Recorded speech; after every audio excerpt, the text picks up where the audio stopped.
BJP के रुकने assembly Raghunandan Rao ने आज मीडिया से बात करते हुए रियासती हुकूमत और असेंबली स्पीकर से सवाल किया कि वो किस कायदे और कानून के तहत बीजेपी को बिजनेस एडवाइजरी कमेटी के इजलास में शिरकत से महरूम रखे हैं।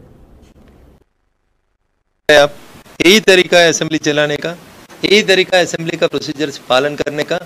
मैं ये पूछना चाह रहा हूँ, इसके लिए अपन लड़के तेलंगाना लाया, इसके लिए 1200 लोग वो युवक वो युवती होने दो तेलंगाना के लिए मर के ये लाने के लिए कोशिश किया।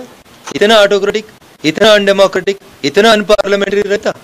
जो अंबेडकर जी ने जो हिसाब से पार्लियामेंट्री का कॉन्स्टिट्यूशन को लिखा, उसमें से 4 शब्द तो अपन सुनना ना, उसको फॉलो करना ना, ये आम जनता का, तेलंगाना जनता का डिमांड है। मेरा विनती है, बीएससी में आप और आपका साथी, आपका दोस्ती तीनों मिलके 3 दिन में कंप्लीट करेंगे बोल के कैसा बात कर सकते? ये क्या तरीका है? बाहर आके कैसा विक्रमार्का जी ने कैसा बात कर सकते? असदुद्दीन ओवैसी सब चिल्ला चिल्ला के पूरा ये करते ना, मेरे पेट में दर्द हो रहा, मैं लोगों के लिए तड़प रहा, भाषण दे रहा बोल के। सर अकबरुद्दीन ओवैसी साहब, क्यों आपका मुंह बंद हो गए कल बीएससी में? क्यों नहीं पूछ पाए? 3 एमएलए है ना भाजपा को बीएससी में बुला बोल के, क्यों नहीं पूछ पाया अकबरुद्दीन ओवैसी? ये क्या तरीका है?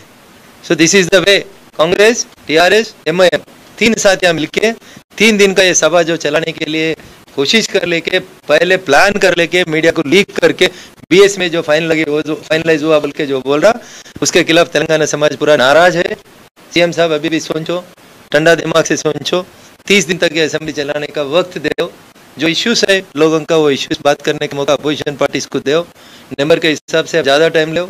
आप जो गालियां दे रहा मीडिया प्रेस मीट में आके प्रधानमंत्री जी को और यूनियन कैबिनेट मिनिस्टर्स को, उसमें हम एक शब्द भी नहीं बोल रहा। मरमंशी बोला हम लोग, मरमंशी बोल के एक वर्ड बोला था ईटला जी ने, बोले तो तुम्हारा दिल साफ रहना, दिल बड़ा रहना, तुम शासन सभा अधिपति बोले तो तुम हर आदमी का irrespective of parties, all MLAs will have the equal rights।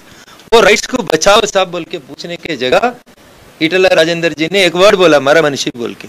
It is not unparliamentary, it is not band bye constitution.